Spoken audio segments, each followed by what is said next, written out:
Okay. All right. July 2nd. And I've got some really interesting things for you on the differences between what's going on in the villages versus around the country and even just outside the villages. So we're going to talk about that today. A couple of things we're going to talk about around that. We're going to talk about statistics. We're going to talk about what else we can do in this marketplace. Slight change this week, and so I'm going to deliver. I'm going to start off differently. I'm going to give you the 7-day numbers right off the bat and compare that to some of the one area that's surrounding the villages, the Ocala area. So in the villages, the last 7 days, we saw 24 new properties hit the marketplace, which is really encouraging. 24 new properties because there are certain times over the last week or two where we saw 13 and 11. So we had a little bit of a tick up, actually a lot. It's like 11 more properties in the villages going on the marketplace than normal. So an increase this week, 24 new properties hit the marketplace, 35 under contract, pretty consistent. That's holding steady. We just saw a little bit more inventory. So watching that closely to see if it flips, to see if now the inventory will start growing, where there's going to be more listings and buyers. We shall see. I think that could happen because people are seeing that prices are going up. There is appreciation going on right now. So it makes a lot of sense. I mean, you're seeing the natural attrition rate in the villages. Unfortunately, people move for health reasons, to get closer to family. There could be a death, or they're just moving because they want something. They want an upgrade. They want upsize or downsize. But now a new thing has been introduced to the villages as of this year, probably the first time in a while. Appreciation, like a big appreciation, and quickly. We've seen appreciation over the years, but usually it's a lower appreciation, and now we're seeing 10, 15, 20% plus appreciation on several different properties. So I think that's going to help with inventory. I think you're going to see more people put their homes on the market. Also means that the prices are going up, but at least there's something to buy, and options are a good thing because we've seen that, right? So 24 new, 35 pending, 89 closed, which is a massive number, but it also includes the end of June. I didn't look up, and I'll probably save this for next week, looking at the year-to-date numbers all the way through June, the end of June, which is like, obviously the middle of the year. So massive number of closed. That's close to being a record for a 7-day. I think we had 1 or 2 weeks over the last 12 months that might have eclipsed that, but not too many. That's really close to a record, 89 closed in a 7-day span. So big numbers at the end of June. The last day of the month, we were super busy with closings, of course. Now let's look at this. Are the villages different? And by the way, if you have questions, feel free to chime in. If you have questions, also be happy to entertain not only questions but also opinions about what's going on. And it's perfectly fine. Everybody's allowed to have an opinion, of course, about what's going on and why. If you think inventory is going to rise, if you think inventory is going to drop, what you think is going to happen. Kind of interesting to see what you're thinking, or anything else that you want to hear about, or something I should cover. Go ahead and let me know for sure. So let's look at the Ocala numbers. Ocala, which is not all of Marion County, but obviously just the Ocala area, which is a little bit of a denser area than the villages. There's more of a population in a specific area, and there's more homes that are actually on the market and selling that have an Ocala address. Okay, it's not just the city of Ocala, but it has an Ocala address. So 125 new properties in Ocala, 139 that went, actually 159 that went under contract pending, 229 closed in the last 7-day numbers.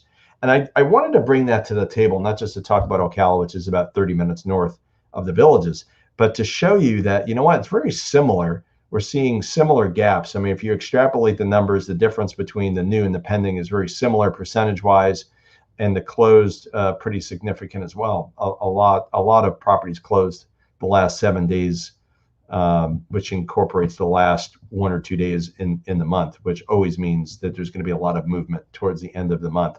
So when you're comparing markets, the villages is actually very similar to what we're seeing around the villages, right? We're seeing inventory drop still. I think it's the case of many people, and many people are moving for numerous reasons, whether it's politics or taxes or weather, or people might wonder weather. Wait, it's really hot and it's been rainy, so I don't know. But weather, taxes, insurance. Could be that want to retire at just that time.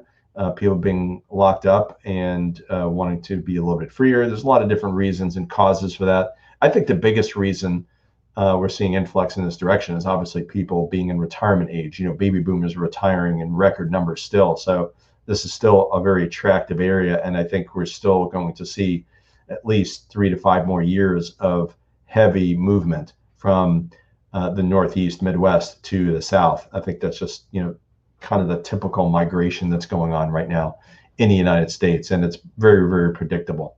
We've seen this coming, but some other mitigating factors. COVID was another one, people wanting to be out and about. So, but that's another video in itself. So the big thing is I wanted to compare the villages and maybe another area, Ocala, and to see if there was any differences between the two. And the markets are vastly different, and the reasons why people move to these areas are vastly different. But the rate at which people are moving to different areas, and I also coach for the Tom Ferry organization, which is a real estate. It's a real estate speaking and coaching service. I coach some people around the country, and I bring some of that information from around the country, and a lot of the same things. There's a little bit of a different dynamic depending on the area, but mostly what we're seeing right now in these other areas is we're still seeing more properties go under contract versus new, with a little bit of a slowdown in certain areas because a lot of people are on vacation and people are, school's out, that type of thing. So a little bit of a slowdown, but for the most part, seeing pretty brisk movement throughout the United States in real estate still, even though some of that movement might have slowed down a bit. And maybe that affects us. We're going to be paying close attention to that over the coming weeks. But so far, I'm seeing, really strong movement. I like this week because we saw a little bit more inventory. I prefer to see a little bit more of a balanced marketplace, so there's enough inventory and homes for the people that want to buy here for sure. The other thing I want to share with you, the last thing I want to share with you is this, that back in 7, 8, and 9, when we saw there was a housing crash. Actually, we saw a deep recession, almost a depression during that time. That was actually caused by the real estate market. And I've covered this in the past where, sometimes economic recessions are caused by real estate. But economic recessions rarely, if you look at some of the history, you have to dig deep on this, and I've done some of this research, where economic recessions don't usually cause a housing collapse or housing decline, interestingly enough. So I know that's a little bit paradoxical, but it's actually true if you do some of the homework. But more specifically, what I want to share with you is that outside of the villages, the real estate market really took a crash. 70, 80% decline in some areas, some cases around Florida. In the villages, the decline was about 15% decline in price. So even if we do see I won't say a collapse, we'll just call it a collapse or some kind of crash or bubble or bursting or whatever you want to call it, it's probably not likely because the amount of people that are paying cash and the amount of people that are financing that have equity, I think there's a little bit of insulation there. I don't like to be Pollyannish, and I'm not going to say that everything is gumdrops and lemon drops and things are wonderful, but I think there's a little bit of insulation there. And I think what's driving this marketplace is not artificial movement. It's real movement of people that really want to retire, as opposed to we're looking for an investment and we're trying to flip. And there's some of that, but that's not the core of the marketplace.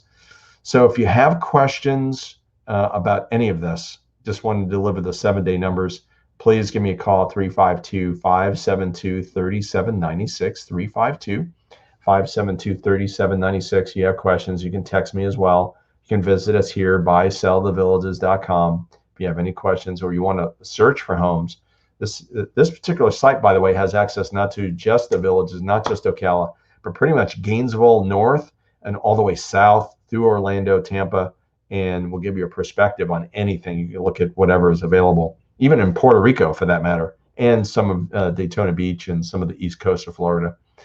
That's a thing. And then finally, if you need a recommendation for anything in our area regarding real estate, I want to be the real estate hub of whatever questions you have, taxes or insurance or whatever. I can point you in the right direction, or if you need a really good agent to work with, we can do that. So Glenn Stein here, that's me, broker owner, Realty Executives in the Villages and Ocala.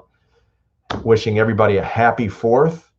Be safe, enjoy, and of course, if you need anything, you know where to find me. All right, take care.